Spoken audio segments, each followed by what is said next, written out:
সারা পশ্চিমবঙ্গ জুড়ে বিভিন্ন জেলায় প্রাথমিক শিক্ষকদের উপরে শিক্ষা বহির্ভূত যে একটি ডিউটি, সেটা হচ্ছে বুথ স্তরের বুথ লেভেল অফিসারের বিএলও ডিউটি দেওয়া হচ্ছে।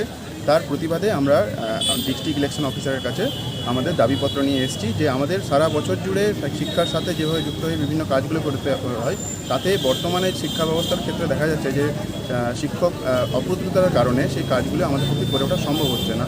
এবং এর বিরুদ্ধে রাইট টু এডুকেশন অ্যাক্ট বলছে যে শিক্ষা বহির্ভূত কাজে শিক্ষকদের ব্যবহার করা যাবে না। তা সত্ত্বেও যেভাবে নির্বাচন দপ্তর যে বিজ্ঞপ্তিগুলো জারি করছেন তাতে দেখা যাচ্ছে বেশিরভাগ ক্ষেত্রে গ্রুপ সি এবং গ্রুপ সির আপার যে সমস্ত কর্মচারীদেরকে নিয়োগ করার কথা বলা হচ্ছে, সেখানে আমাদের প্রাথমিক শিক্ষকদিকে ধরে ধরে ম্যাক্সিমাম ক্ষেত্রে দেওয়া হচ্ছে।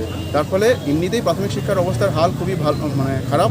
তার ফলে যদি এখন যদি শিক্ষকদিকে আবার এই ডিউটির মধ্যে অ্যাসাইন করা হয়, তাহলে কিন্তু শিক্ষা ব্যবস্থা পুরোপুরিভাবে ভেঙে পড়বে। এবং সরকারের এই প্রচেষ্টাটার বিরুদ্ধে আমরা লড়াই করে যাচ্ছি, যাতে সরকারি শিশু শিক্ষার ব্যবস্থাটা ভালোভাবে চলতে থাকে। তার জন্য আমাদের এই আজকে আমরা মাননীয় ডিস্ট্রিক্ট ইলেকশন অফিসার আমাদের জেলা শাসক মহাশয়কে আমাদের এই বিএলও ডিউটি সম্পর্কে যে সমস্ত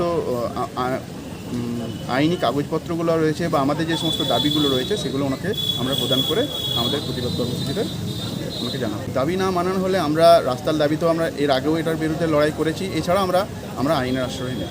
আমার নাম অরিন্দম মণ্ডল, আমি ইউপিটি জেলা কমিটির ডিস্ট্রিক্ট সেক্রেটারি।